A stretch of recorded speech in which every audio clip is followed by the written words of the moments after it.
বিবেককে এখন কাজে লাগানো দরকার। যুবকদেরকে বলতেছি একটু ভালোভাবে ভাবো, তাইলে হইতে পারে বিবেকের কুয়াশা কাটবে, সঠিক কথাটা ব্রেনের ভিতরে ঢুকবে। আর নাইলে কিন্তু যৌবনের কি বলে এটাকে, যৌবনের জোয়ারে ভেসে যাবা, একদিন যে আফসোস করতে হবে। এই জন্যই আল্লাহ রসুল বলছিলেন যে বড় মূল্য দাও, বড় মূল্যায়ন করো, মূল্য পাবে। ইগতানিম খামসান কাবলা খামসিন, পাঁচটাকে বড় মূল্যায়ন করো, তুমি বড় মূল্য পাবে। সত্য। যুবক যদি যৌবনকে মূল্যায়ন করলো তো বড় মূল্য পাবে, এত বড় মূল্য পাবে যে সৃষ্টি তাক লাগা যাবে। সৃষ্টি, সমগ্র সৃষ্টি তোমাকে দেখা সেলুট দিবে, সেলুট। রব্বে কাবার কসম। ঠিক আমরা যদি জীবনের মূল্যায়ন করি তাহলে এমন মূল্য পাবো, এমন মূল্য পাবো, এমন মূল্য যেটাকে কল্পনা করা যাবে না যে কত মূল্য। মানুষ মূল্যায়ন করলে কতক্ষণ করে, মানুষ মূল্যায়ন করলে কতক্ষণ মূল্যায়ন করে, বুঝাইতে পারতেছি কিনা জানি না। মানুষ মূল্যায়ন করলে কতক্ষণ করে, পদালাকে মূল্যায়ন করে যতক্ষণ পদ থাকে, পদ নাই মূল্য নাই। ক্ষমতাওয়ালাকে মূল্যায়ন করে যতক্ষণ ক্ষমতা থাকে, ক্ষমতা নাই জঙ্গলে জঙ্গলে ঘোরে, ঠিক না? সত্য তো? তারপরও কি বুঝে আসে না? মানুষ মানুষকে কতক্ষণ মূল্যায়ন করে, রূপসীকে কতক্ষণ মূল্যায়ন করে, বিশ্ব সুন্দরীকেই তো মানুষ 1 বৎসরের বেশি দ্বিতীয় বৎসর মাথায় মুকুট পড়ায় না। পড়ায়? তো মূল্য কয় বৎসরের? যুবকের মূল্য কতক্ষণ? যৌবন আছে যতক্ষণ, যৌবন যতক্ষণ আছে ততক্ষণ তোমার মূল্য আছে। যৌবন নাই, মূল্য নাই। কিন্তু আল্লাহ যাকে মূল্যায়ন করে ওটা অবর্ণনীয় মূল্যায়ন, যেটার বর্ণনা দিয়া শেষ করা যাবে না, যেটা মাপার মতো মানুষের কাছে কোনো ফিতা নাই, কোনো স্কেল নাই, কোনো মিটার নাই, কোনো যন্ত্র নাই। আল্লাহ মানুষকে মূল্যায়ন করলে কতটুকু করবে আমরা বুঝাইতে চেষ্টা করতেছি, দেখি বুঝে আসে কিনা আজকে। যদি বুঝে আসে আর এইখানে যদি ঢুকাইতে পারি তাইলে ইনশাআল্লাহ কেনার হব। তো যেটা বুঝাইতেছিলাম, বংশ দিয়ে আল্লাহ কাউকে মূল্যায়ন করেন না, সোসাইটি দিয়ে আল্লাহ কাউকে মূল্যায়ন করেন না, সম্পর্ক দিয়ে আল্লাহ কাউকে মূল্যায়ন করেন না। যদি করতেন তাহলে সবচেয়ে বেশি মূল্য হতো আবু তালেবের। আবু বকর সিদ্দিক রাদিয়াল্লাহু তাআলা আনহু পিছে থাকতেন, ওমর রাদিয়াল্লাহু তাআলা আনহু পিছে থাকতেন, সবাই পিছে থাকতেন। সবচেয়ে বেশি মূল্যায়ন হতো আবু তালেবের, যদি সম্পর্কের কারণে হইতেন। 44 বৎসর টানা লালন পালন করছেন। কত বৎসর? 44 বৎসর টানা লালন পালন। 6 বৎসর 6 মাস বয়সের থেকে নিয়া 50 বৎসর 6 মাস 10 দিন, যেদিন মুহাম্মদুর রাসূলুল্লাহর বয়স, ওই দিন আবু তালেব দুনিয়ার থেকে বিদায় নিছে। 44 বৎসর 10 দিন বুকের ভিতরে রেখা লালন পালন করছেন। বুঝবেন কিনা দেখি, আপনাদের দিলে লাগে কিনা। আবু তালেবের রু বাহির হওয়া যতক্ষণ পর্যন্ত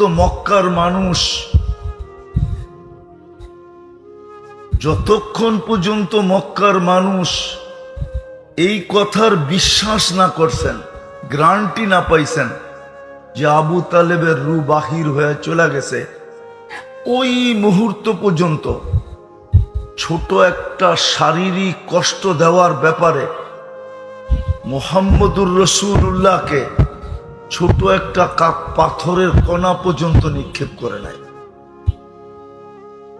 মানসিক কষ্ট দিয়েছেন, শারীরিক না। কেননা সবাই জানতেন আবু তালেবের প্রতিশোধ বড় কঠিন হবে যদি বাতিজার গায়ে পাথর নিক্ষেপ করলাম। সম্পর্ক মুহাম্মদুর রাসূলুল্লাহর সাথে আরেকটা বুঝাই, শুধু সম্পর্ক না, নিজের হাতে চাচাকে কবরে নামাইছেন, নিজের হাতে। যেই হাতের ছোঁয়া যেইখানে লাগছে ওই জায়গায় ধন্য হয়েছে, ধন্য। যেই জায়গায় ছোঁয়া লাগছে, কিন্তু চাচার গায়েও ছোঁয়া লাগছে, কিন্তু চাচা ধন্য হন নাই। বুঝা গেল আল্লাহ সম্পর্ক দিয়ে কাউকে মূল্যায়ন করেন না। আর আল্লাহ যখন মূল্যায়ন করেন তো দুনিয়ার মতো মূল্য দেন না। দুনিয়ার মানুষ তো মূল্যায়ন করে সাময়িক, অল্প সময়ের জন্য। উদাহরণ দেওয়া যাবে এইখানের মজমা দিয়া, যাদের মা বাবা নাই, দুইজনই নাই অথবা একজন নাই, একজনও এখানে নাই, যে ডেলি মা বাবার জন্য 2 রাকাত নফল পড়ে, একজনও নাই। বুঝা গেল আপনার কাছে বাবার মূল্য নাই, মূল্যবোধ শেষ, মূল্যায়ন নাই, মূল্যবোধ নাই। যদি থাকতো তাহলে আপনি ডেলি বাবার জন্য 2 রাকাত পড়তেন, ডেলি বাবা মার জন্য 2 টাকা দান করতেন, শুধু 2 টাকা। আমি সবচেয়ে ক্ষুদ্রটা বললাম, যে 2 টাকা ফকিরও নেয় না। আজকের ফকির 5 টাকার কমে নেয় না। আপনি যদি 2 টাকা দান করতেন ডেলি, 2 টাকা, একজনও নাই 2 টাকা দান করে। বুঝা গেল আপনার কাছে মা বাবার মূল্য শেষ। হ্যাঁ, মাঝে মাঝে হয়তো পড়েন রব্বির হামহুমা কামা রব্বায়ানি সাগীরা, মাঝে মাঝে পড়া হয়, কন্টিনিউ না, ডেলি না, সকাল বিকাল না। উচিত ছিল ডেলি 2 রাকাত পড়া, উচিত ছিল ডেলি 2 টাকা সদকা করা। তো যেটা বুঝাইতেছিলাম, আমি বুঝাইতে চাইতেছি, মানুষ যদিও সৃষ্টির সেরা, সর্বদিকে সেরা, শুধু মানুষ হলেই আল্লাহর কাছে দামি হয় না। না বংশ দ্বারা দামি হয়, না সোসাইটি দ্বারা দামি হয়। হ্যাঁ, দুনিয়ায় হয়। দুনিয়ায় আমরা উন্নত দেশের মানুষকে দেখলে সমীহা করি, উন্নত সোসাইটির মানুষ দেখলে সমীহা করি, উচ্চ পদস্থ দেখলে সমীহা করি, শ্রদ্ধা করি, ভক্তি করি। এটা দুনিয়াতে হয়, আল্লাহর কাছে না। কথা কিন্তু অল্প সময় হবে, আল্লাহর কাছে না। আসল দাম হলো আল্লাহর কাছে। আর আল্লাহ যাকে দামি বানান, চিরদিনের জন্য বানান। জান্নাত কোনো সাময়িক সময়ের জন্য দিবেন না। আনতাহইয়া ফালা তামুতু আবাদা, চিরদিন থাকবে, মউত কোনোদিন আসবে না। আনতাসিহু আনতাশিবু ফালা তামরা ফালা আনতাশিব্বু ফালা তাহরামু আলা আবাদা, চিরদিন যুবক থাকবে, বৃদ্ধ কোনোদিন হবে না। আনতাসিহু ফালা তামরাজু আবাদা, চিরদিন সুস্থ থাকবে, অসুস্থ কোনোদিন হবে না। আনতানামু ফালা তাইয়াসু আবাদা, চিরদিন নিয়ামত বাড়বে, কোনো দিন কমবে না, বাড়বেই। 3 গ্যারান্টির সাথে দিলে, মা তাশতাহি আনফুসুকুম, যা চাবে তা মিলবে, চাইতে দেরি মিলতে দেরি নাই। কোরআন বলে যা চাবে তা মিলবে। তো মুখের চাওয়া না, মনের চাওয়া, মনে যা চাবে তা মিলবে। দ্বিতীয় গ্যারান্টি, ওয়াতালুদ্দু আয়ুনুকুম, চোখে যেটা লাগবে ওটা তোমার। আজকে চোখে লাগে কিন্তু মিলে না, না মিলার সংখ্যাই বেশি। চোখে লাগে কিন্তু মিলে না। যুবকদেরও চোখে লাগে, বেশি তাকাইলে তো জুতোও দেখায়, ঠিক না? না মনে হয় বোঝে নাই। বেশি তাকাইলে কি দেখায়? জুতা। জুতা আছে, চেহারা দেখতেছি, জীবনে অনেকবার জুতা দেখছে, কিন্তু কি করবে, অভ্যাসের গোলাম হয়ে গেছে, না তাকায়ও পারে না। মনে হয় বোঝে নাই। অভ্যাসের কি হয়ে গেছে? গোলাম হয়ে গেছে। অভ্যাসকে ওর গোলাম বানায় নাই। যুবকরা অভ্যাসের গোলাম হয়ে গেছে, জুতা দেখার পরেও তাকায়, না তাকায় পারে না। তো জান্নাতে যেটা চোখে লাগবে ওটা তোমার। তৃতীয় আরেকটা গ্যারান্টি আছে, ফালা তা'লামু নাফসুম মা উখফিয়া লাহুম, আল্লাহ বলে জানো না কি তোমার জন্য বানায় লুকায় রাখছে। শুধু একটা দুইটা না, কোটি কোটি বানায় লুকায় রাখছে। এক একবার দিবে আর দেখাবে, আমাদের নেয়ামতকে, জীবনকে আনন্দে কোটি গুণ বেড়া দেবে। হ্যাঁ, সত্য এটি। আল্লাহর দাম চিরদিন। এই জন্যই বলতেছিলাম, মানুষ যদিও সৃষ্টির সেরা, সেরা হইলেই দামি হয় না। সৃষ্টির সেরা আমি মানি, কিন্তু সেরা হইলেই যে আল্লাহর কাছে দামি হবে এটা না। উচ্চ বংশের হইলেই যে দামি হবে এটা না। উচ্চ সোসাইটির হইলেই যে দামি হবে এটা না। দুনিয়াতে ফেমাস হইলেই যে আল্লাহর কাছে ফেমাস হবে না। নিজেকে ফেমাস বানাইতে হবে। ফেমাস বানাইলে আল্লাহর কাছে ফেমাস হবে, দুনিয়া না। দুনিয়া তো দেখাইলাম, আর কত দেখাবো? দুনিয়ায় মানুষ প্রসিদ্ধ কতদিন, বাইচা আছে যতদিন। এর চেয়ে জ্বলন্ত প্রমাণ কি দিবে আল্লাহ? বেশি দিন তো হয় নাই, 1 বছর আগেই তো দেখতাম মিডিয়া আলারা তেল মারতে মারতে মারতে মারতে তেলের দাম বাড়ায় দিছিল। পার্লামেন্টে পর্যন্ত তেল ছাড়া পাকানোর পদ্ধতি শিখাইতেছিল। পেপারেও লিখতেছিল কিভাবে তেল ছাড়া পাকানো যায়। ওই মিডিয়াওয়ালাদেরকে এখন দেখেন স্বৈরাচার বলতে বলতে গলা শুকায় ফেলতেছে। মাঝে মাঝে পানিও খায়, ঠিক না? আর কিভাবে বুঝাবে আল্লাহ যে সৃষ্টির সেরা হিসাবে জন্ম নিলেই আমার কাছে দামি হবে না, উচ্চ বংশের হইলেই দামি হবে না, উচ্চ সোসাইটির হইলেই দামি হবে না। সম্পর্ক জড়ব যত বড় ব্যক্তিত্বের সাথে হোক দামি হবে না। আপনি জানেন না মুহাম্মদুর রাসূলুল্লাহর সম্পর্ক কি? এই সম্পর্কের দাম কত আল্লাহর কাছে আপনি জানেন না। আমরা তো মুহাম্মদুর রাসূলুল্লাহ চিনি না। যদি চিনতাম, বিশেষভাবে কান্না আসে যুবকদেরকে দেখলে। ওরা যদি মোহাম্মদুর রসুল্লাহ চিনত, তাহলে 50 টাকার চুল কোনোদিন 500 টাকা দিয়ে কাটাইতো না।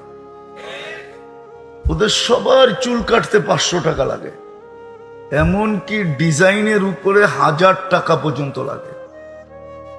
ডিজাইনের উপরে ঈদের সময় 2-2000 টাকা লাগে। জিজ্ঞেস করেন, আমার সমাজের এই চিত্র হইতো না। মা বোনরা যদি মোহাম্মদুর রসুল্লাহ চিনত, তাহলে মুসলমানের ঘরে জন্ম নেওয়ার পরে মুহাম্মদুর রসুল্লাহর উম্মত হিসাবে নির্বাচিত হওয়ার পরে কোনো মা বোনকে পর্দার বাহিরে দেখা যেত না। কেননা মা বোনরা তো হীরা, আর হীরাকে তো আল্লাহ তৈরি করছেন কয়লার ভিতরে। কয়লা কিরকম কালার? কিরম? হীরাকে রাখছেন কোথায়?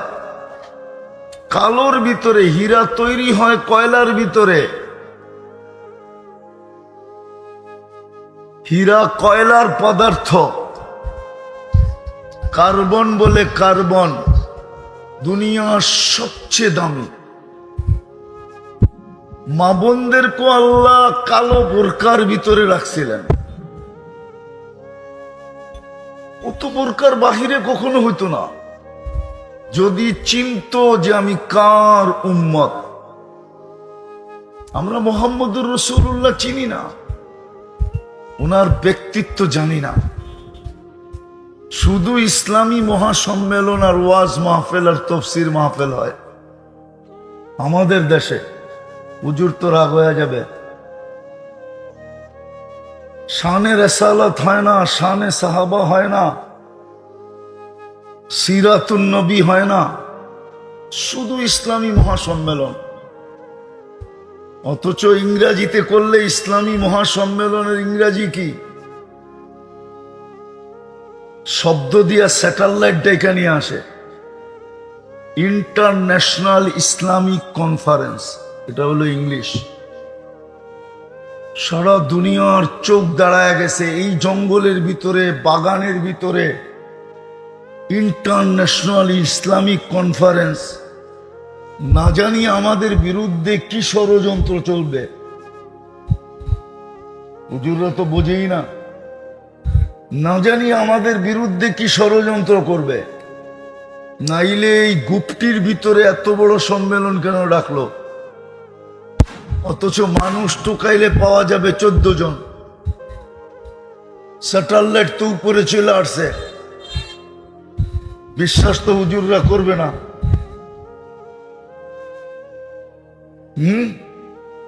আপনি গুগলে সার্চ দিয়ে দেখেন আপনাদের এটা আজকে গুগলে আছে কি নাই। নাইলে মিডিয়ালারা আসলো কি করে? ওদেরকে জিজ্ঞেস করেন, ওদেরকে। ওরা সমস্ত প্রোগ্রাম গুগল থেকে নেয়। কে কোন হুজুর কোনখানে যাবে? সত্য তো?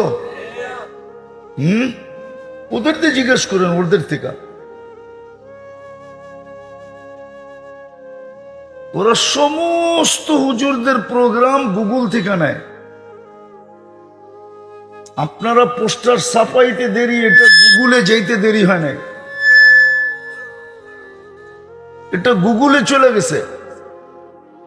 গুগল দেখে ফেলছে এত বড় সম্মেলন এই জঙ্গলের ভিতরে, ইসলামিক মহাসম্মেলন। এই জন্য নবী চিনে না, মুহাম্মদুর রাসূলুল্লাহ আমরা চিনি না। যাক, ওইদিকে যাওয়ারও সুযোগ নাই আমার। আলোচ্য বিষয় যদি হইতো তাইলে যাওয়ার সুযোগ ছিল। আজকে না চিনার কারণে আমি যে কি দিয়া দামি হব এটাও জানি না, কিভাবে দামি হব এটাও জানি না। অথচ জীবন কাটতেছে, আমাদের জীবন কাটতেছে। ভালো মতে মনে করেন আপনি কিন্তু যাত্রী। ঘুমায় থাকেন আর বসা থাকেন, শুয়া থাকেন আর দাঁড়ায় থাকেন, দৌড়াইতে থাকেন আর হাঁটতে থাকেন।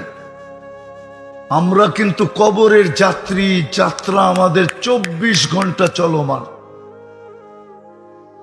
মালাকুল মউত যতক্ষণ পর্যন্ত রুটা বাহির না করবে ততক্ষণ পর্যন্ত আপনার আমার যাত্রা চলমান। কাটটা কখন সমাপ্তি ঘটবে আল্লাহ কাউকে জানার ক্ষমতা দেন নাই। কসম খোদার, কারো কাছ থেকে অনুমতিও নিতে হয় না। শুধু একজনের থেকে অনুমতি নিয়েছিলেন। জিবরিল মালাকুল মউতকে আল্লাহ পাঠাইছিলেন বন্ধুর কাছে। তখন বলছিলেন অনুমতি দিলে ঘরে ঢুকবে, নাইলে ঢুকবে না।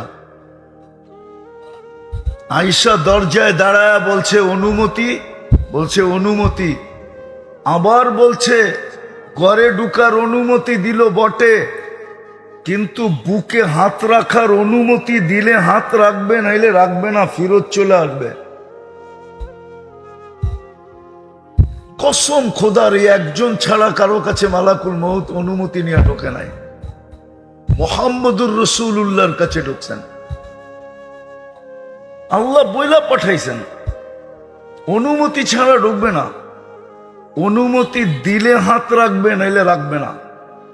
বন্ধু আসতে চাইলে নিয়ে আসবে, নাইলে নিয়ে আসবে না।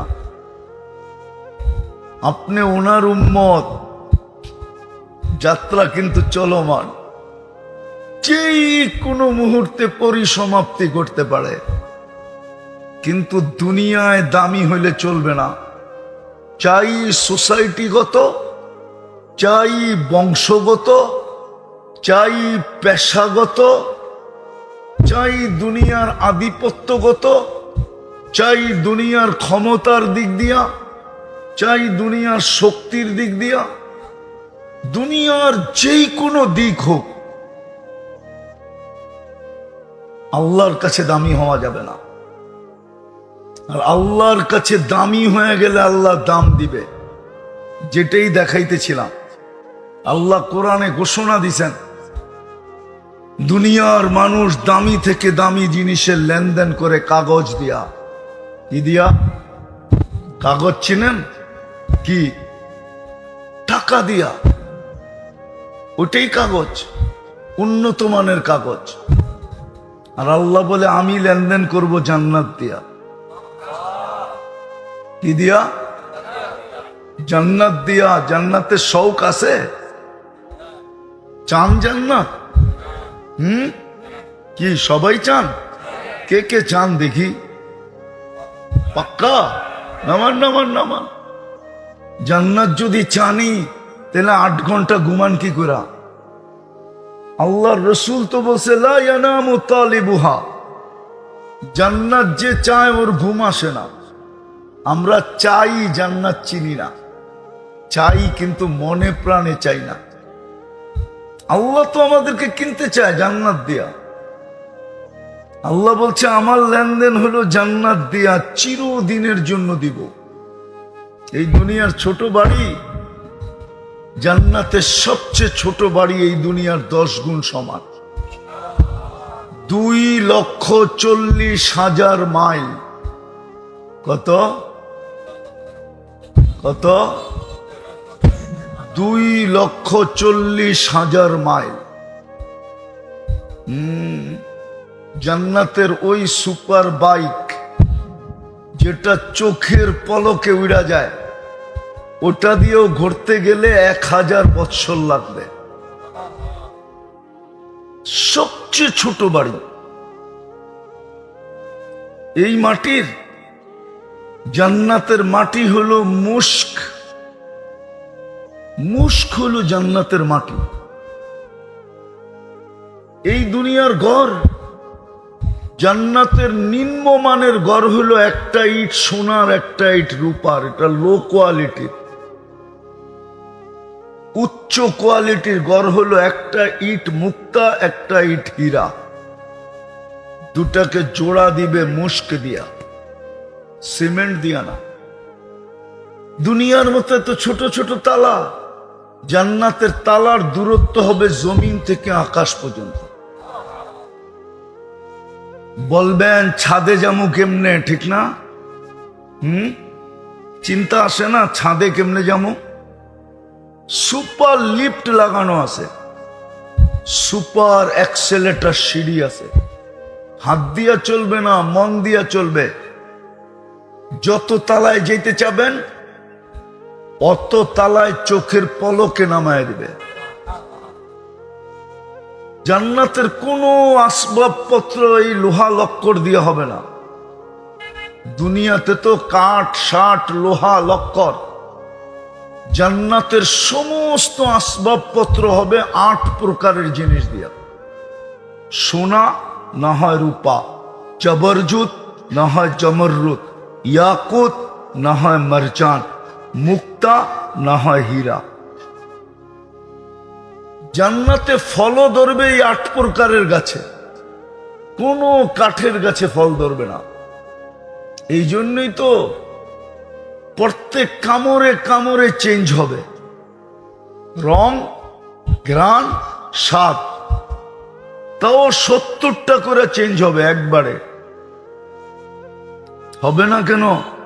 কাঠের কেজি তো 15 টাকা, সোনার কেজি তো 2 কোটি টাকা। তো কাঠের কেজি 15 টাকা, ওইটার ভিতরেই তো একটা ঘ্রাণ, একটা রং, একটা স্বাদ, ঠিক না? হ্যাঁ না, মনে হয় বোঝেন নাই। কয়টা রং, কয়টা স্বাদ, ঘ্রাণ কয়টা? তাহলে যদি 15 টাকার কেজিটার ভিতরে একটা হইতে পারে যেটার কেজি 2 কোটি টাকা, ওটার ভিতরে তো কামড়ে কামড়ে চেঞ্জ হওয়াই শোভনীয়, ঠিক না? হ্যাঁ, তাও দুনিয়ার সোনা বলতেছি আমি। দুনিয়ার সোনা তো সুইজ। আমার সমাজের এই চিত্র হতো না। মা বোনরা যদি মুহাম্মদুর রাসূলুল্লাহ চিনত, তাহলে মুসলমানের ঘরে জন্ম নেওয়ার পরে মুহাম্মদুর রাসূলুল্লাহর উম্মত হিসাবে নির্বাচিত হওয়ার পরে কোনো মা বোনকে পর্দার বাহিরে দেখা যেত না। কেননা মা বোনরা তো হীরা, আর হীরাকে তো আল্লাহ তৈরি করছেন কয়লার ভিতরে। কয়লা কিরকম কালার, কিরম? হীরাকে রাখছেন কোথায়? কালোর ভিতরে। হীরা তৈরি হয় কয়লার ভিতরে। হীরা কয়লার পদার্থ। কার্বন বলে কার্বন দুনিয়ার সবচেয়ে দামি। মা বোনদেরকে আল্লাহ কালো বোরকার ভিতরে রাখছিলেন। অত বোরকার বাহিরে কখনো হইতো না। যদি চিনতো যে আমি কার উম্মত। আমরা মুহাম্মদুর রাসূলুল্লাহ চিনি না, ওনার ব্যক্তিত্ব জানি না। শুধু ইসলামী মহাসম্মেলন আর ওয়াজ মাহফিল আর তফসির মাহফিল হয় আমাদের দেশে। হুজুর তো রাগ হয়ে যাবে। শানে রেসালাত হয় না, শানে সাহাবা হয় না, সিরাতুন নবী হয় না, শুধু ইসলামী মহাসম্মেলন। অথচ ইংরাজিতে করলে ইসলামী মহাসম্মেলনের ইংরাজি কি? শব্দ দিয়া স্যাটেলাইট ডেকে নিয়ে আসে, ইন্টারন্যাশনাল ইসলামিক কনফারেন্স। এটা হলো ইংলিশ। সারা দুনিয়ার চোখ দাঁড়ায় গেছে এই জঙ্গলের ভিতরে, বাগানের ভিতরে ইন্টারন্যাশনাল ইসলামিক কনফারেন্স। না জানি আমাদের বিরুদ্ধে কি ষড়যন্ত্র চলবে। হুজুররা তো বোঝেই না। না জানি আমাদের বিরুদ্ধে কি ষড়যন্ত্র করবে। নাইলে এই গুপ্তির ভিতরে এত বড় সম্মেলন কেন ডাকলো? অথচ মানুষ টোকাইলে পাওয়া যাবে 14 জন। স্যাটেলাইট তো উপরে চলে আসছে। বিশ্বাস তো হুজুররা করবে না।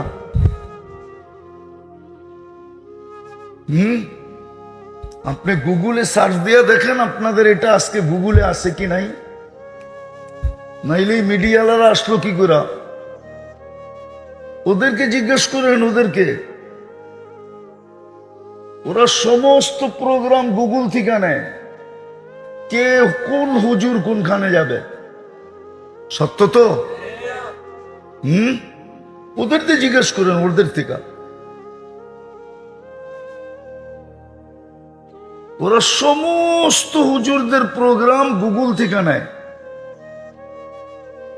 আপনারা পোস্টার ছাপাইতে দেরি, এটা গুগলে যাইতে দেরি হয় নাই, এটা গুগলে চলে গেছে। গুগল দেখে ফেলছে এত বড় সম্মেলন এই জঙ্গলের ভিতরে, ইসলামিক মহাসম্মেলন। এই জন্য নবী চিনে না, মুহাম্মদুর রাসূলুল্লাহ আমরা চিনি না। যাক, ওইদিকে যাওয়ারও সুযোগ নাই আমার। আলোচ্য বিষয় যদি হইতো তাইলে যাওয়ার সুযোগ ছিল। আজকে না চিনার কারণে আমি যে কি দিয়া দামি হব এটাও জানি না, কিভাবে দামি হব এটাও জানি না। অথচ জীবন কাটতেছে, আমাদের জীবন কাটতেছে। ভালো মতে মনে করেন আপনি কিন্তু যাত্রী, ঘুমায় থাকেন আর বসা থাকেন, শুয়া থাকেন আর দাঁড়ায় থাকেন, দৌড়াইতে থাকেন আর হাঁটতে থাকেন। আমরা কিন্তু কবরের যাত্রী, যাত্রা আমাদের 24 ঘন্টা চলমান। মালাকুল মউত যতক্ষণ পর্যন্ত রুটা বাহির না করবে ততক্ষণ পর্যন্ত আপনার আমার যাত্রা চলমান। কাটটা কখন সমাপ্তি ঘটবে আল্লাহ কাউকে জানার ক্ষমতা দেন নাই। কসম খোদার, কারো কাছ থেকে অনুমতিও নিতে হয় না, শুধু একজনের থেকে অনুমতি নিছিলেন। জিবরিল মালাকুল মউতকে আল্লাহ পাঠাইছিলেন বন্ধুর কাছে, তখন বলছিলেন অনুমতি দিলে ঘরে ঢুকবে, নাইলে ঢুকবে না। আয়েশা দরজায় দাঁড়ায় বলছে অনুমতি, বলছে অনুমতি। আবার বলছে ঘরে ঢুকার অনুমতি দিল বটে, কিন্তু বুকে হাত রাখার অনুমতি দিলে হাত রাখবে, নাইলে রাখবে না, ফিরত চলে আসবে। কসম খোদার, এই একজন ছাড়া কারো কাছে মালাকুল মউত অনুমতি নিয়ে ঢোকে নাই। মুহাম্মদুর রাসূলুল্লাহর কাছে ঢুকছেন, আল্লাহ বইলা পাঠাইছেন অনুমতি ছাড়া ঢুকবে না। অনুমতি দিলে হাত রাখবে, নাইলে রাখবে না। বন্ধু আসতে চাইলে নিয়ে আসবে, নাইলে নিয়ে আসবে না। আপনি ওনার উম্মত, যাত্রা কিন্তু চলমান, যেই কোনো মুহূর্তে পরিসমাপ্তি করতে পারে। কিন্তু দুনিয়ায় দামি হইলে চলবে না, চাই সোসাইটিগত, চাই বংশগত, চাই পেশাগত, চাই দুনিয়ার আধিপত্যগত, চাই দুনিয়ার ক্ষমতার দিক দিয়া, চাই দুনিয়ার শক্তির দিক দিয়া, দুনিয়ার যেই কোনো দিক হোক, আল্লাহর কাছে দামি হওয়া যাবে না। আর আল্লাহর কাছে দামি হয়ে গেলে আল্লাহ দাম দিবে। যেটাই দেখাইতেছিলাম, আল্লাহ কোরআনে ঘোষণা দিছেন দুনিয়ার মানুষ দামি থেকে দামি জিনিসের লেনদেন করে কাগজ দিয়া। কি দিয়া? কাগজ চিনেন কি? টাকা দিয়া। ওটাই কাগজ, উন্নত মানের কাগজ। আর আল্লাহ বলে আমি লেনদেন করব জান্নাত দিয়া। কি দিয়া? জান্নাত দিয়া। জান্নাতের শৌক আছে? চান জান্নাত? কি সবাই চান? কে কে চান দেখি? পাক্কা? নামান নামান নামান। জান্নাত যদি চানি তাহলে 8 ঘন্টা ঘুমান কি করে? আল্লাহর রসুল তো বলছে লা ইয়ানামু তালিবুহা, জান্নাত যে চায় ওর ঘুম আসে না। আমরা চাই, জান্নাত চিনি না। চাই কিন্তু মনে প্রাণে চাই না। আল্লাহ তো আমাদেরকে কিনতে চায় জান্নাত দিয়া। আল্লাহ বলছে আমার লেনদেন হলো জান্নাত দিয়া, চিরদিনের জন্য দিব। এই দুনিয়ার ছোট বাড়ি জান্নাতের সবচেয়ে ছোট বাড়ি এই দুনিয়ার 10 গুণ সমান। 2,40,000 মাইল। কত কত? 2,40,000 মাইল। জান্নাতের ওই সুপার বাইক যেটা চোখের পলকে উড়া যায়, ওটা দিয়েও ঘুরতে গেলে 1000 বৎসর লাগবে। সবচেয়ে ছোট বাড়ি। এই মাটির, জান্নাতের মাটি হলো মুস্ক। মুস্ক হলো জান্নাতের মাটি। এই দুনিয়ার ঘর, জান্নাতের নিম্নমানের ঘর হলো একটা ইট সোনার, একটা ইট রূপার। এটা লো কোয়ালিটির। উচ্চ কোয়ালিটির ঘর হলো একটা ইট মুক্তা, একটা ইট হীরা। দুটাকে জোড়া দিবে মুস্ক দিয়া, সিমেন্ট দিয়া না। দুনিয়ার মতো তো ছোট ছোট তালা। জান্নাতের তালার দূরত্ব হবে জমিন থেকে আকাশ পর্যন্ত। বলবেন ছাদে যাবো কেমনে, ঠিক না? চিন্তা আসে না, ছাদে কেমনে যাবো? সুপার লিফট লাগানো আছে, সুপার অ্যাক্সেলেটার সিঁড়ি আছে। হাত দিয়া চলবে না, মন দিয়া চলবে। যত তালায় যেতে চাবেন অত তালায় চোখের পলকে নামায় দিবে। জান্নাতের কোনো আসবাবপত্র এই লোহা লক্কর দিয়ে হবে না। দুনিয়াতে তো কাঠ, ষাট, লোহা, লক্কর। জান্নাতের সমস্ত আসবাবপত্র হবে 8 প্রকারের জিনিস দিয়া। সোনা না হয় রূপা, জবরজুত না হয় জমররুত, ইয়াকুত না হয় মারজান, মুক্তা না হয় হীরা। মানুষ সোসাইটি দ্বারা আল্লাহর কাছে দামি না। যদি হইতো তাহলে মক্কার মানুষগুলাই আল্লাহর কাছে এই দুনিয়াতে সবচেয়ে বেশি দামি হতো। তাহলে মক্কার মানুষ জাহান্নামে যাওয়ার সুযোগ হতো না। কেননা হেরেমের সীমানা ছোট না। আপনাদের এই একটা থানা হেরেমের সীমানার ভিতরে ঢুকায়া দেওয়া যাবে, তারপরও জায়গা থেকে যাবে। জিদ্দার দিক থেকে 25 কিলোমিটার আগের থেকে হেরেমের সীমানা শুরু হয়। ওই হেরেমের ভিতরে যাদের বসবাস ছিল ওরাই দুনিয়াতে সবচেয়ে দামি হতো। তাহলে আবু জাহেলের বাড়িতে যে মানুষ পেশাব করতো না, হাজিরা আবু জাহেলের বাড়িতে যে পেশাব করে, ঠিক না? গেছেন কেউ হজে? গিয়া থাকলে যে গেছে ও নিজেও করে আসছে, এই ভাইবা যে ওর কপালে 1 ফোঁটা হলেও দিয়া যায়। তাহলে আবু জাহেল জাহান্নামী হতো না। ঠিক বংশ দিয়া যদি মানুষ আল্লাহর কাছে দামি হতো, তাইলে কুরাইশি দুনিয়াতে সবচেয়ে দামি হতো। কুরাইশি দামি আমি মানি, তাইলে কুরাইশের মানুষগুলা আল্লাহর কাছে সবচেয়ে দামি হতো। মুহাম্মদুর রাসূলুল্লাহ কুরাইশি, এই বংশের থেকে উনি নির্বাচিত। দুজাহানের বাদশাহ, সৃষ্টির সর্দার, নবীদেরও নবী, নবীদেরও ইমাম। সমগ্র জগৎটা যার কারণে তৈরি। ওনার বংশের লোকগুলা আল্লাহর কাছে সবচেয়ে বেশি দামি হতো। তাইলে আবু তালেবের কবর মানুষকে কাঁদাইতো না। যেই আবু তালেবের কবর চিনে ও দেখা চোখের পানি ঝরায়। যে এমন বড় ব্যক্তিত্বের চাচা, কুরাইশি, মক্কি, হাশেমি,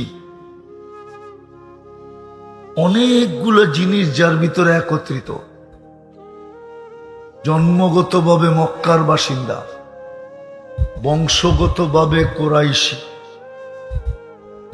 গোত্রগতভাবে হাশিমি, মোহাম্মদুর রসুল্লাহর চাচা। জিজ্ঞান না, যুবক করে জিজ্ঞেস করেন না, ওরা তো আজ পর্যন্ত একবারও লেখে নাই মোহাম্মদুর রসুল্লাহ আই লাভ ইউ, হে আল্লাহর রসুল আমি আপনাকে ভালোবাসি, একবার SMS দেখছে কিনা জিজ্ঞেস করেন তো। এত বড় শান জিনার, যার দুরুদ আল্লাহ কখনো বন্ধ হতে দিতে চান না। একটা কথা মনে রাখেন, আল্লাহ যেরকম আউয়াল, মুহাম্মদুর রাসূলুল্লাহ রিসালাতের ভিতরে আউয়াল। কি আল্লাহ যেরকম কি আউয়াল, মুহাম্মদুর রাসূলুল্লাহ রিসালাতের ভিতরে আউয়াল।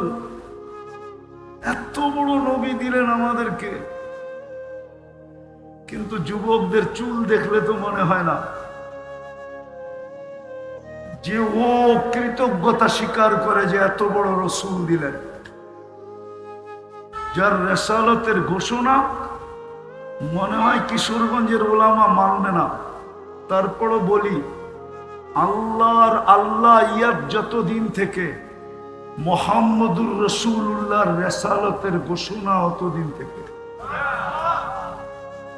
ওই রসুল সমগ্র সৃষ্টিরও 1000 বছর আগে সূরা ইয়াসিন আল্লাহ তেলাওয়াত করছেন, সূরা তাহা আল্লাহ তেলাওয়াত করছেন। দুটাই আমাদের নবীজির নাম, তাহাও আমাদের নবীজির নাম, ইয়াসিনও আমাদের নবীজির নাম। সমগ্র সৃষ্টির 1000 বছর আগে সূরা ইয়াসিন আমাকে বলে পড়লে বোঝা যায়, ইয়াসিন ওয়াল কুরআনিল হাকিম ইন্নাকা লামিনাল মুরসালিন। আল্লাহ যে ইন্নাকা বলছেন, বোঝা যায় আরবি গ্রামারে মুহাম্মদুর রাসূলুল্লাহ। আরে বলেন না মুহাম্মাদুর, পুরাটা বলেন মুহাম্মাদুর রাসূলুল্লাহ, পুরাটা মুহাম্মাদুর রাসূলুল্লাহ বললে 120 নেকি পাবো, 120।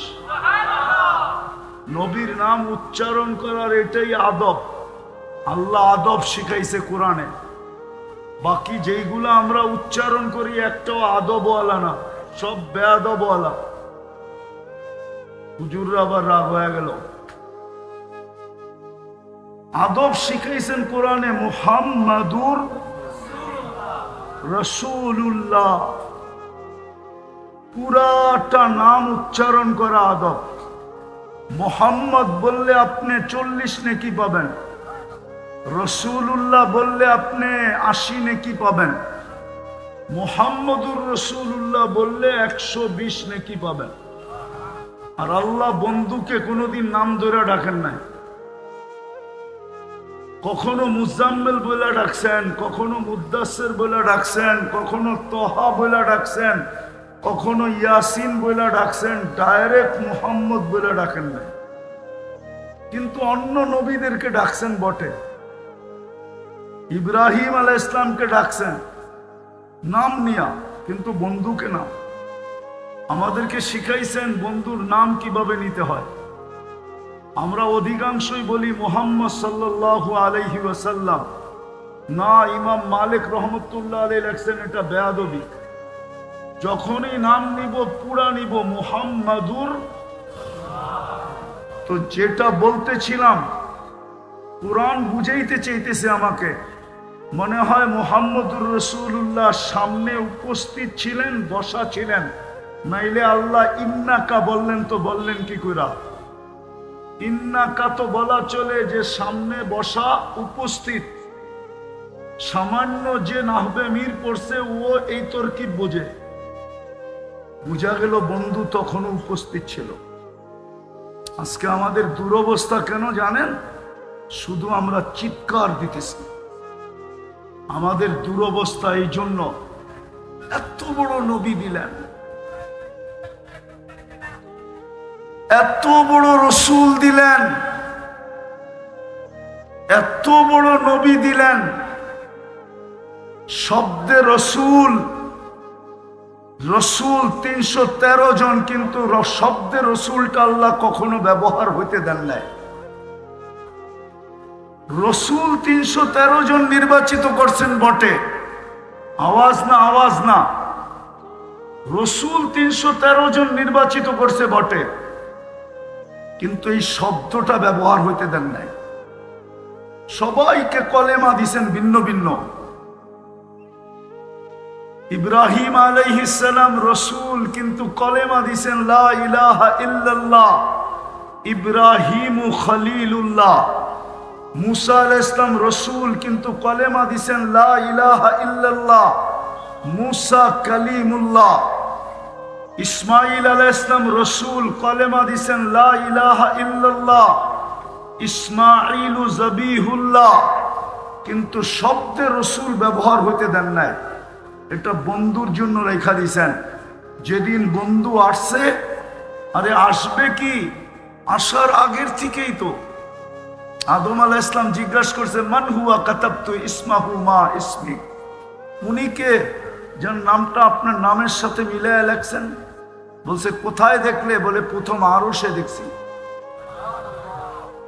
প্রথম আরশে দেখছি। ইন্নানি আনাল্লাহ লা ইলাহা ইল্লা আনা মুহাম্মাদুন আবদি ওয়া রাসূলি। তারপরে কোথায়? বলছে যেই ফেরেশতারা আমাকে জান্নাতে নিয়ে যাওয়ার জন্য আসছিল, তাদের কপালে লেখা ছিল লা ইলাহা ইল্লাল্লাহ মুহাম্মাদুর রাসূলুল্লাহ। জান্নাতের গেটে লেখা ছিল লা ইলাহা ইল্লাল্লাহ মুহাম্মাদুর রাসূলুল্লাহ। তারপরে বলতেছিলেন জান্নাতের প্রত্যেকটা জিনিস এই কলেমা খচিত। উনিকে আল্লাহ জবাব দিছেন লাউলাহু লামা খালাকতুকা ইয়া আদম, উনি না হইলে তোমার অস্তিত্বই হতো না। ওই রসুল দিলেন, যার দুরুদ আল্লাহ কখনো বন্ধ হইতে দিতে চান না, যার প্রশংসা আল্লাহ নিজে করেন, ওয়ারাফা'না লাকা যিকরাক, যার প্রশংসা আল্লাহ করেন, ওই রসুল দিয়ে আমাদেরকে সম্মানিত করলেন। ওই রসুল দিয়ে আমাদেরকে শ্রেষ্ঠত্বের মুকুট মাথায় পড়ায় দিলেন। কুনতুম খায়রা উম্মাহ, এটা তো মুকুট।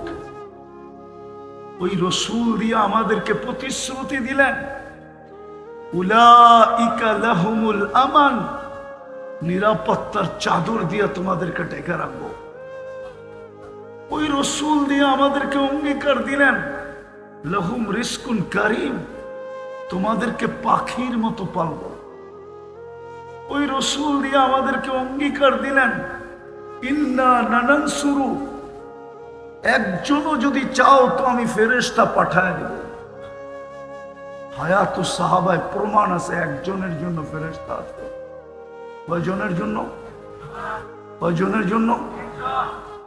আজকে তো 250 কোটি মুসলমান ফেরেশতা চাইতেছে। ফিলিস্তিনের জন্য 250 কোটি মুসলমান ফেরেশতা চাইতেছে। ফিলিস্তিনের 60 লক্ষ মুসলমান ফেরেশতা চাইতেছে, কিন্তু ফেরেশতা তো আসে না। 2 বছরের উপরে হইল যুদ্ধ, হাফ লিটার না 1 ডোব পানির জন্য ছোট বাচ্চা জান দিতেছে। 1 ডোব পানি, একটা রুটির টুকরার জন্য জান দিতেছে। না দিতেছে না? বিশ্বাস হয় না? ফেরেশতা তো আসে না কেন? এত বড় রসুল, এত বড় রসুল, এত বড় সম্মানিত, যাকে দিয়ে আমাদেরকে প্রতিশ্রুতি দিলেন হায়াতান তাইয়্যিবা, সুখের জীবন তোমাদের জন্য। আজকে মুসলমানের চেয়ে নিকৃষ্ট দুনিয়ায় কেউ নাই। সারা দুনিয়ার চোখে কুকুরের দাম আছে, মুসলমানের দাম নাই। আমাদের প্রতিবেশী দেশে মুসলমান হওয়ার কারণে নির্যাতিত না? নির্যাতিত না কেন? প্রতিশ্রুতি তো আমাদের সাথে ছিল,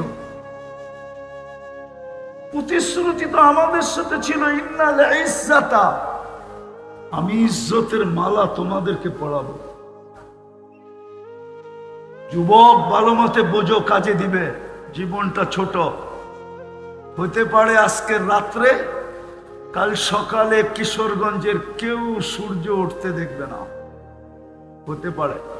এরকম জায়গা আমি চিনি, আমি গিয়ে আসছি যেখানের মানুষ সকালে সূর্য উঠতে দেখে নাই। কওমে লূত সকালে সূর্য উঠতে দেখে নাই। আমি ওই জায়গা চিনি, দুই চোখে চিনি, দুই চোখে, কিতাব পড়া চিনি না।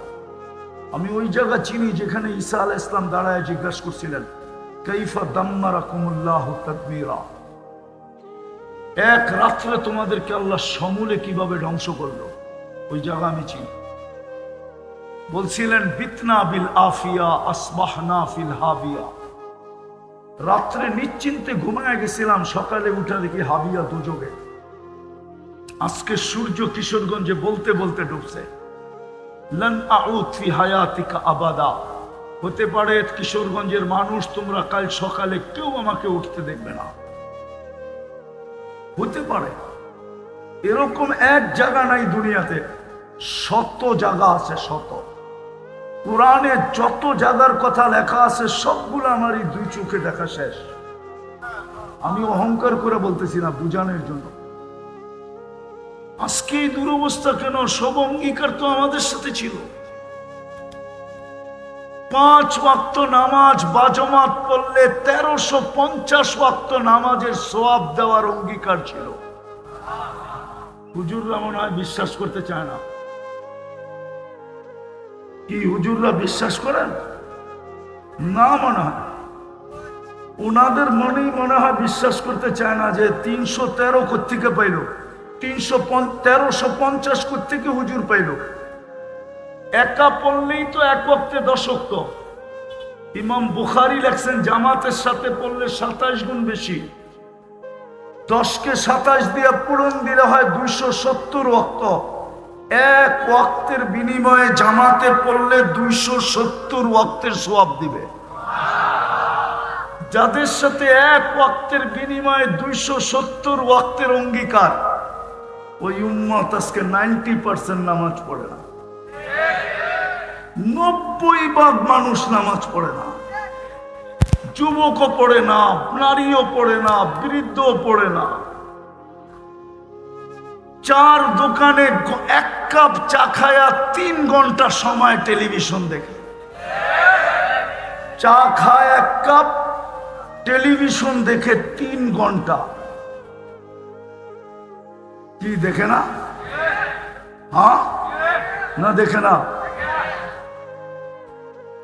রাত্র 1টা 1:30টায়ও দেখি রাস্তা দিয়া যাওয়ার সময় সাদা দাড়িওয়ালা টেলিভিশন দেখতেছে। রাত্র বাজে কয়টা? 1টা। 4 দোকান 2টা 2:30টা পর্যন্ত খোলা থাকে, ঠিক না? আর স্টেশনের গুলা সারা রাত্র খোলা থাকে, ঠিক না? হ্যাঁ, সারা রাত্র পাওয়া যাবে দাড়িওয়ালা টেলিভিশন দেখে। এত বড় রসুল দিলেন,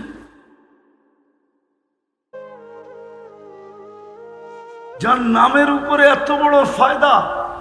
মনে উঠলো এই জন্য বলতেছি, হুজুররা চিনবে কিনা চিনবে না আমি জানি না। আবু আব্দুল্লাহ জাজুলি নামে একজন লোক ছিলেন, মিশরের সবচেয়ে বড় আল্লাহওয়ালা, যিনি দালাইলুল খায়রাত লেখছেন। হুজুররা তো দালাইলুল খায়রাত চিনেই না, পড়বে কোত্থেকা? রাগ হয় না, পায়ে হাত রাখি আপনাদের। অথচ 7 দিনের দুরুদ ছিল এখানে, প্রতিদিন এক রকমের দুরুদ পড়া উচিত ছিল প্রত্যেক উলামাদের। দালাইলুল খায়রাত ওনাকে জিজ্ঞাসা করছে আপনি দুরুদের কিতাব কেন লেখলেন? বলছে আমি একদিন সফরে বাহির হয়েছি, নামাজের সময় হয়ে গেছে কিন্তু পানি পাইতেছিলাম না। আমি পানি তালাশ করতেছিলাম, নামাজের সময় কম হইতেছিল। বিলকুল শেষ মুহূর্তে এসে একটা কুয়া পাইছি, কিন্তু এখানে কোনো রশি বালতি ছিল না। পেরেশান ছিলাম, পানি কি করে তুলবো।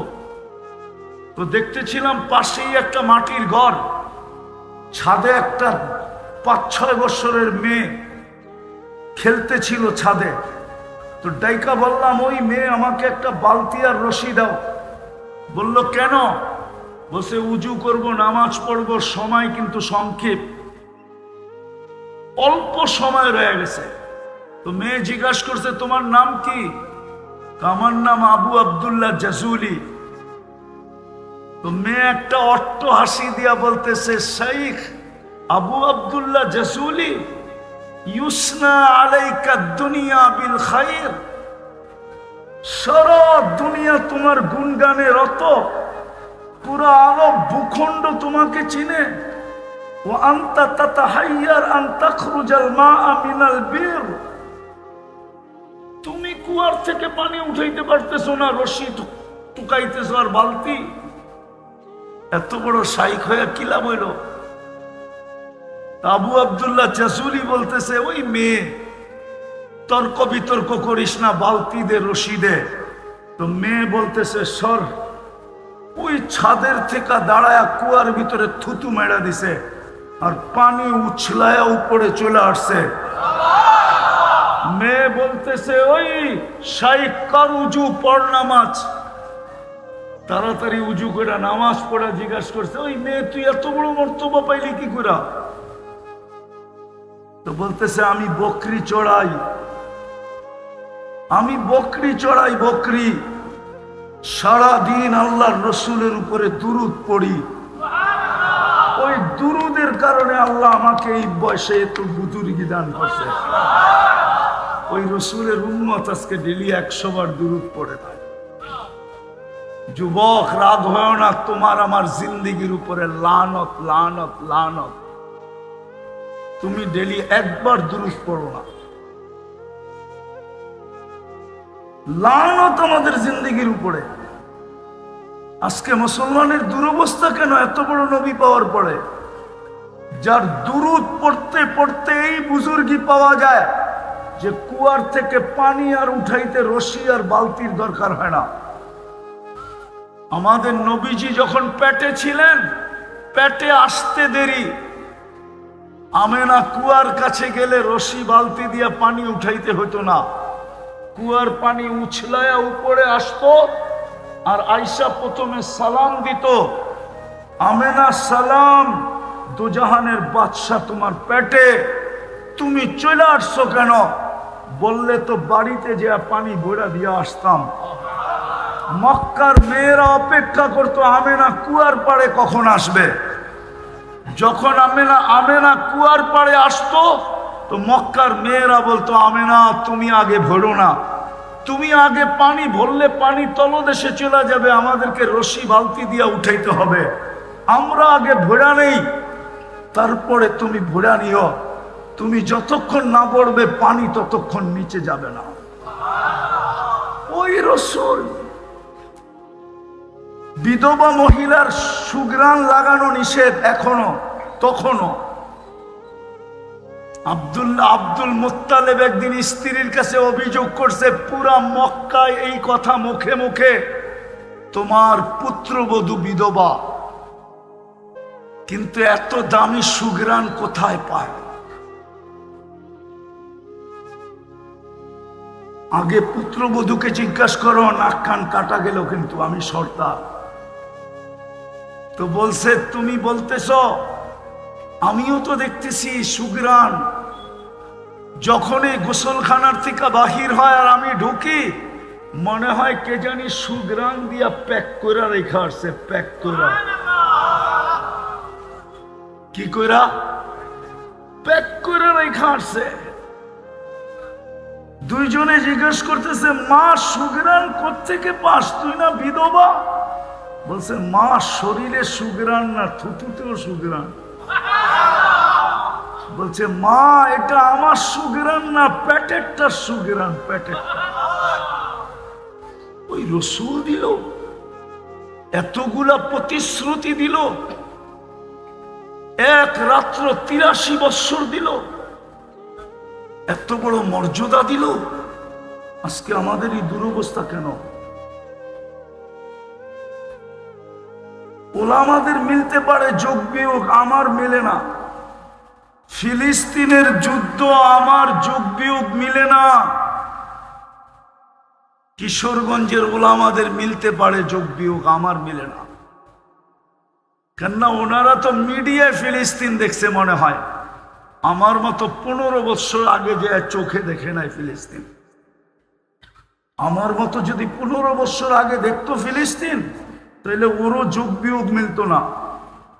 যে যেইখানে ইব্রাহিম আলাইহিস সালাম ঘুমায়, যেইখানে মুসা আলাইহিস সালাম ঘুমায়, যেইখানে শুআয়ব আলাইহিস সালাম ঘুমায়, যেইখানে ইউসা বিন নুন ঘুমায়, যেইখানে 70 জন নবীর কবর চিহ্নিত ঘুমায়, যেইখানে ৪৫,০০০ সাহাবা ঘুমায়,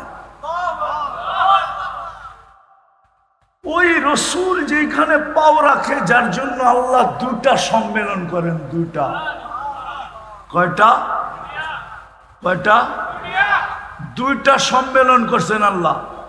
একটা আরশের নিচে করছেন, ইয আখাযাল্লাহু মিসাকান নাবিয়্যিন লামা আতাইতুকুমুল কিতাবা ওয়াল হিকমা। এই আয়াত বলে আল্লাহ সম্মেলন করছিলেন সমস্ত নবী রসুলদেরকে ডাইকা। এই জন্য আপনাদেরকে আমি একটা তথ্য দেই, কেউ যদি বলে যে অমুকে নবী, মুহাম্মদুর রাসূলুল্লাহর পরে যদি কেউ বলে যে অমুকে অমুকে অমুকে, আরে আমাদের দেশে আছে না নবীওতের দাবি করে অমুকে, না নাই? আছে। ওদেরকে আগে বলেন, প্রমাণ কর তোর নবী এই সম্মেলনে ছিল কিনা। যদি প্রমাণ করতে পারোস তো মাইনা নিব। রব্বে কাবার কসম, সারা দুনিয়া উল্টায় গেল, কাদিয়ানি প্রমাণ করতে পারবে না যে ওর রসুল ওই দিন ওই সম্মেলনে ছিল। যখন ছিল না তো এটা 22 নম্বর। কি কয় নম্বর? কয় নম্বর? কেন ওই সম্মেলনে প্রমাণ করতে পারবে না। দ্বিতীয় সম্মেলন, মেরাজের রাত্রে আল্লাহ সমস্ত রসুলদেরকে সশরীরে জীবিত করে সম্মেলন করছেন বাইতুল মুকাদ্দাসে। বলো করেন না? দ্বিতীয় ওকে প্রশ্ন করেন, তুই যাকে নবী মানতে বলতেছিস বা তুই যাকে নবী মানিস, বল এই সম্মেলনের ভিতরে ছিল কিনা। এই সম্মেলনের ভিতরে ছিল কিনা জীবনও প্রমাণ করতে পারবে না, বরং ওই নবীর কথা দিয়েও প্রমাণ করতে পারবে না। ও কোথাও লেখে নাই যে আমি ওই সম্মেলনে ছিলাম। সামাজিক লোক না এরা, সামাজিকতা বোঝে না এরা, আধুনিকতা বোঝে না। সুন্নত মানলেই কি বলে, খ্যাত বলে, খ্যাত। কি? হ্যাঁ, মাও ছেলেকে খ্যাত বলে। ছেলে যদি অল্প বয়সে সুন্নত মানে আর দাড়ি রাখে তো মাও বলে। না জানি তো সমাজে তোর কপালে কি আছে। আরেকটা কথা না বললেই নয়, আমার সমাজে সুন্নত যারা মানে এদের পিছনে যতটুকু মনিটরিং করা হয়, মনিটরিং বোঝেন, গোয়েন্দাগিরি করা হয়, এরকম গোয়েন্দাগিরি কারো পিছে করা হয় না।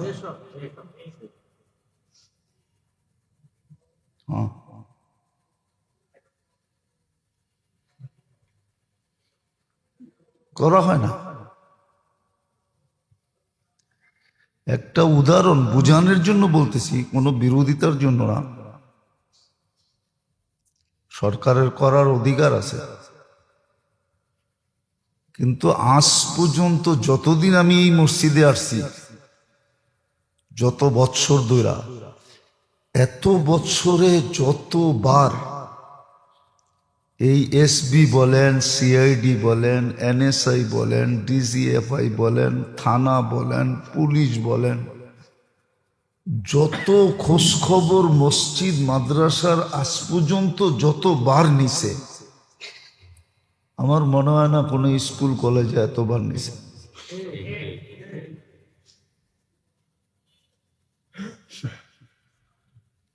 ঠিক না?